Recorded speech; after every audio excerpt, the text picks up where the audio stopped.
വിശുദ്ധ പൗലോസ്ലീഹ കൊളോസ്സർക്ക് എഴുതിയ ലേഖനം അധ്യായം 3. ക്രിസ്തുവിനോടൊപ്പം നിങ്ങൾ ഉയർപ്പിക്കപ്പെട്ടെങ്കിൽ ദൈവത്തിന്റെ വലത്തുഭാഗത്ത് ഉപവിഷ്ടനായിരിക്കുന്ന ക്രിസ്തു വസിക്കുന്ന ഉന്നതത്തിലുള്ളവയെ അന്വേഷിക്കുവേൻ. ഭൂമിയിലുള്ള വസ്തുക്കളിലല്ല, പ്രത്യുത ഉന്നതത്തിലുള്ളവയിൽ ശ്രദ്ധിക്കുവേൻ.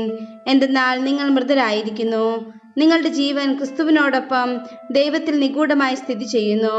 നമ്മുടെ ജീവനായ ക്രിസ്തു പ്രത്യക്ഷനാകുമ്പോൾ അവനോടുകൂടെ നിങ്ങളും മഹത്വത്തിൽ പ്രത്യക്ഷപ്പെടും.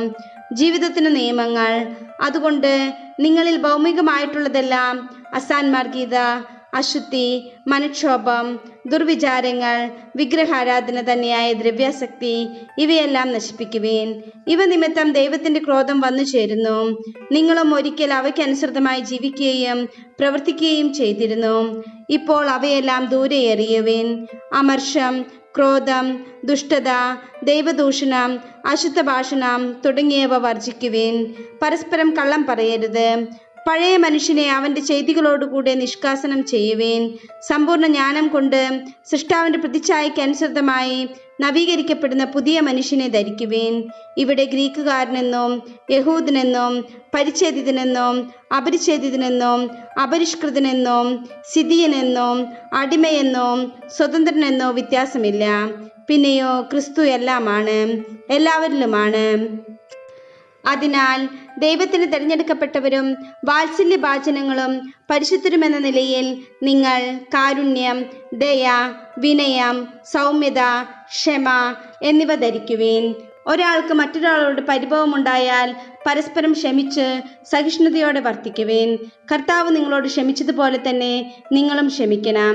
സർവോപരി എല്ലാറ്റിനെയും കൂട്ടിയിണക്കി പരിപൂർണമായ ഐക്യത്തിൽ ബന്ധിക്കുന്ന സ്നേഹം പരിശീലിക്കുവേൻ. ക്രിസ്തുവിന്റെ സമാധാനം നിങ്ങളുടെ ഹൃദയങ്ങളെ ഭരിക്കട്ടെ. ഈ സമാധാനത്തിലേക്കാണ് നിങ്ങൾ ഏകശരീരമായി വിളിക്കപ്പെട്ടത്. അതിനാൽ നിങ്ങൾ കൃതജ്ഞതാ നിർഭരരായിരിക്കുവേൻ.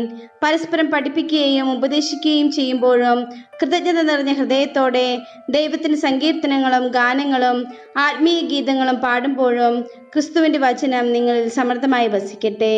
നിങ്ങൾ വാക്കാലോ പ്രവൃത്തിയാലോ എന്തു ചെയ്താലും അതെല്ലാം കർത്താവായ യേശു വഴി പിതാവായ ദൈവത്തിന് കൃതജ്ഞത അർപ്പിച്ചുകൊണ്ട് അവന്റെ നാമത്തിൽ ചെയ്യുവേൻ. ഭാര്യമാരെ, നിങ്ങൾ കർത്താവിന് യോഗ്യമായ വിധം ഭർത്താക്കന്മാർക്ക് വിധേയരാകുവിൻ. ഭർത്താക്കന്മാരെ, നിങ്ങൾ ഭാര്യമാരെ സ്നേഹിക്കുവിൻ. അവരോട് നിർദ്ദയമായി പെരുമാറരുത്. കുട്ടികളെ, എല്ലാ കാര്യങ്ങളിലും നിങ്ങളുടെ മാതാപിതാക്കന്മാരെ അനുസരിക്കുവിൻ. ഇത് കർത്താവിന് പ്രീതികരമത്രേ. പിതാക്കന്മാരെ, നിങ്ങളുടെ കുട്ടികളെ പ്രകോപിപ്പിക്കരുത്. പ്രകോപിപ്പിച്ചാൽ അവർ നിരുന്മേഷരാകും. ദാസന്മാരെ, നിങ്ങളുടെ ലൗകിക യജമാനന്മാരെ എല്ലാ കാര്യങ്ങളിലും അനുസരിക്കുവിൻ. ഇത് മനുഷ്യപ്രീതിക്ക് വേണ്ടി മറ്റുള്ളവരെ കാണിക്കാനായി ചെയ്യുന്നതാകരുത്. കർത്താവിനെ ഭയപ്പെട്ടുകൊണ്ട് ആത്മാർത്ഥതയോടെ ചെയ്യുന്നതാകണം. നിങ്ങളുടെ ജോലി എന്തു തന്നെയായിരുന്നാലും മനുഷ്യനെയല്ല ദൈവത്തെ സേവിക്കുന്നത് പോലെ ഹൃദയ പരമാർത്ഥതയോടെ ചെയ്യുവേൻ. നിങ്ങൾക്ക് പ്രതിഫലമായി കർത്താവിൽ നിന്ന് അവകാശം ലഭിക്കുമെന്ന് അറിഞ്ഞുകൊള്ളുവേൻ. കർത്താവായ ക്രിസ്തുവിനെ തന്നെയാണല്ലോ നിങ്ങൾ ശുശ്രൂഷിക്കുന്നത്. തെറ്റ് ചെയ്യുന്നവന് ശിക്ഷ ലഭിക്കും. അക്കാര്യത്തിൽ മുഖം നോട്ടമില്ല.